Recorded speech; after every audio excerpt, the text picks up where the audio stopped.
Telangana assembly ఎన్నికల్లో సత్తా చాటిన కాంగ్రెస్ నెక్స్ట్ పార్లమెంట్ ఎన్నికలపై ఫోకస్ చేస్తుంది.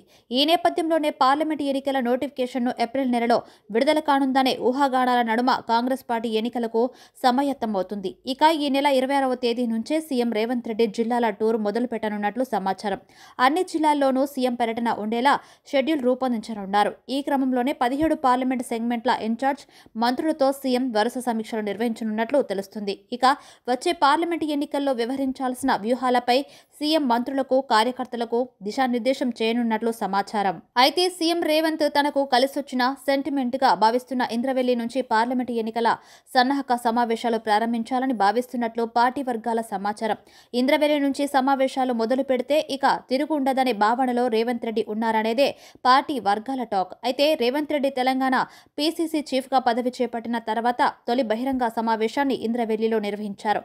ఆగస్టు 9వ తేదీ 2021లో దళిత ఆదివాసీ ఆత్మగౌరవ సభ పేరిట బహిరంగ సమావేశాన్ని ఏర్పాటు చేసి కాంగ్రెస్ పార్టీని గెలిపించాల్సిన ఆవశ్యకతను రేవంత్ ప్రజలకు తెలిపారు. ఆ తర్వాత పీసీసీ హోదాలో చేపట్టిన అన్ని కార్యక్రమాలు, సభలు, సమావేశాలు విజయవంతం కాగా ఇటీవల జరిగిన ఎన్నికల్లోనూ కాంగ్రెస్ పార్టీ అధికారంలోకి రావడంతో రేవంత్ తెలంగాణ రెండో ముఖ్యమంత్రిగా బాధ్యతలు స్వీకరించారు. ఈ నేపథ్యంలో ఇంద్రవెల్లిని రేవంత్ సెంటిమెంట్ గా భావిస్తున్నట్లు తెలుస్తుంది. ఆ సభతోనే సీఎం హోదాలోనూ ఆదిలాబాద్ జిల్లా ఇంద్రవెల్లిలో సభ పెట్టాలని రేవంత్ నిర్ణయం తీసుకున్నారట. ఇక అక్కడ అమరుల స్మారక స్మృతివనం ఏర్పాటు కోసం శంకుస్థాపన చేయడమే కాకుండా సీఎం హోదాలో మొదటి బహిరంగ సభను అక్కడే నిర్వహించనున్నట్లు తెలుస్తోంది.